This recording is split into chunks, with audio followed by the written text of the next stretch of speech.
ایک نقیب اللہ محسود کا قاتل راؤ انوار تو ہمیں پتا ہے، لیکن وہ جو شخص باہر بیٹھا ہے جس کا نام پرویز مشرف ہے، وہ ہزاروں قبائلیوں کا قاتل ہے.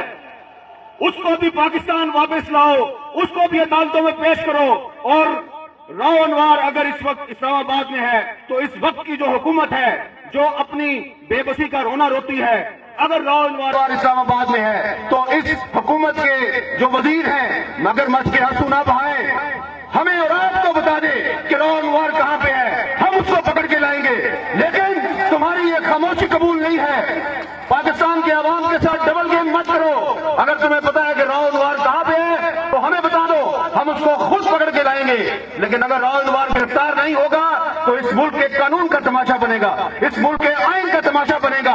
اگر اس ملک کے آئین اور قانون کا تماشا بنے گا تو پاکستان کا تماشا بنے گا. اگر پاکستان کا تماشا بنے گا تو پاکستان کی سلامتی کے لیے وہ ہزاروں شہید جنہوں نے اپنی جانیں قربان کی، ان کی قربانیاں رائے گاہ جائیں گی. لیکن ہم اپنے شہیدوں کے لہو کو رائے گاہ نہیں جانے دیں گے. اور یہ جو آج یہاں پہ دھرنا ہے یہ پاکستان کی سلامتی کے لیے دھرنا ہے. یہ نقیب اللہ محسود کے قاتلوں کی گرفتاری کا دھرنا نہیں ہے. یہ پاکستان کے آئین اور قانون کو پامال کرنے والوں، پاکستان کے آئین اور قانون کو برباد کرنے والوں، آئین اور قانون کو قتل کرنے والوں کی گرفتاری کا دھرنا ہے. یہ راؤ انوار کی گرفتاری کا دھرنا نہیں، یہ آئین اور قانون کے قاتلوں کی گرفتاری کا دھرنا ہے. اس لیے حکمران سن لیں کہ یہ مت سمجھو کہ یہ لوگ 2-3 دن یہاں اکٹھے ہوں گے پھر واپس چلے جائیں گے.